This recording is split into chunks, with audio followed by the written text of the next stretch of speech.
Assalamualaikum dan salam muafakat Johor.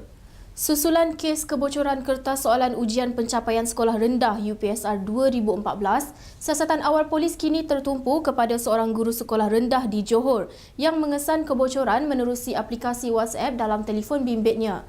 Pengarah Jabatan Siasatan Jenayah Bukit Aman, Datuk Seri Muhammad Saleh berkata, guru berkenaan adalah antara individu pertama yang mengesan kebocoran kertas soalan berkenaan. Memetik laporan berita harian hari ini, polis turut memanggil dan merakam percakapan dua pegawai Lembaga Peperiksaan LP termasuk pengarahnya Dr. Naimah Ishak.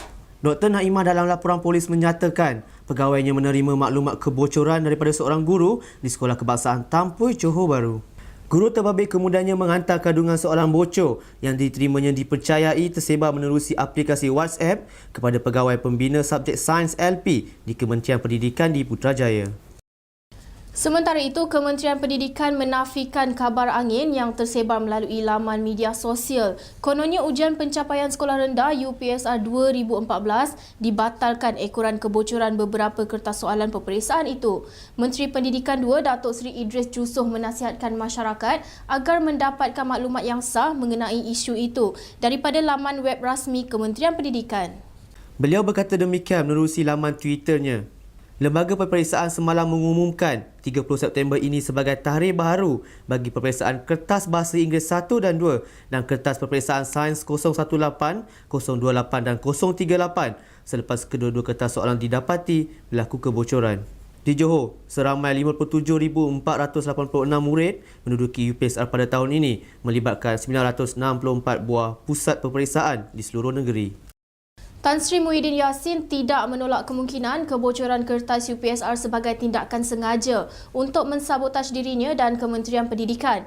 Timbalan Perdana Menteri itu berkata beliau tidak akan membuat sebarang andaian berhubung siapa yang melakukannya, tetapi meminta polis menyiasat sehingga ke akar umbi untuk membawa pelakunya ke muka pengadilan.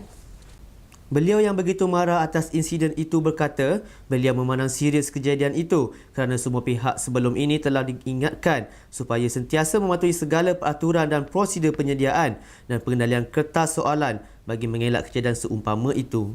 Dalam pada itu, Tan Sri Muhyiddin berkata satu jawatankuasa bebas akan dilantik dalam masa terdekat melibatkan pegawai berpengalaman dalam menguruskan peperiksaan umum. Ia bagi memastikan integriti dan kerahsiaan peperiksaan tidak lagi dikompromi.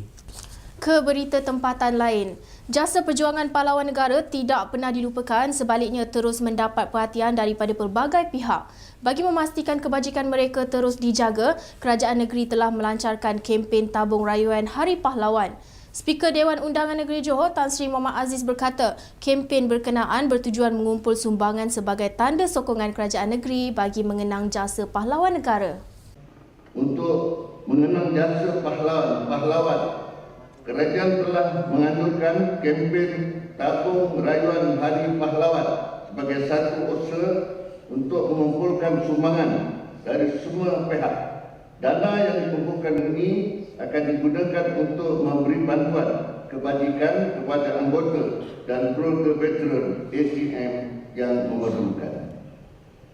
Usaha ini adalah sebagai tanda keprihatinan dan sokongan daripada kerajaan negeri dan memberi peluang khususnya kepada rakyat untuk menghulurkan bantuan sebagai ingatan dan penghargaan kepada mereka dan ahli keluarga yang terlibat.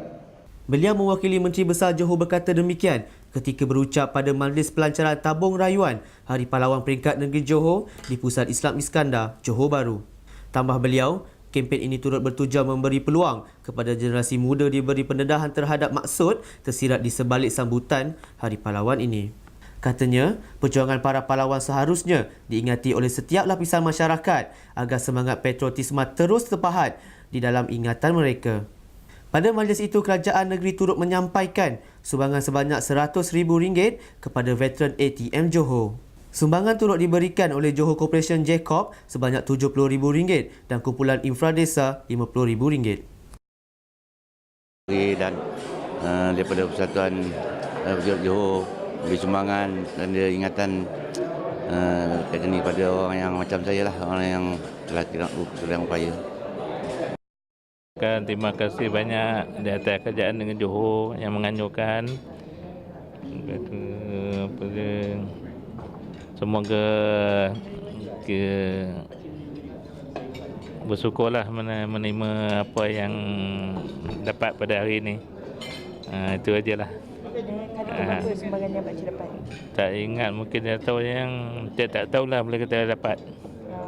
JTITM memang selalu bagi Memang bagi sumbangan lah.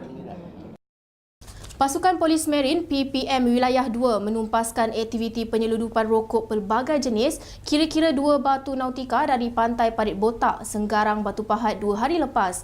PPM turut menahan 3 lelaki warga Indonesia berusia lingkungan 23 hingga 39 tahun dalam tangkapan pada pukul 11.30 malam.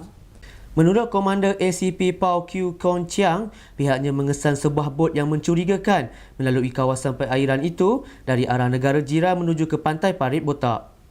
Anggota Polis Marin telah menghampiri bot berkenaan untuk membuat pemeriksaan, tetapi mereka telah memecut dan cuba melarikan diri.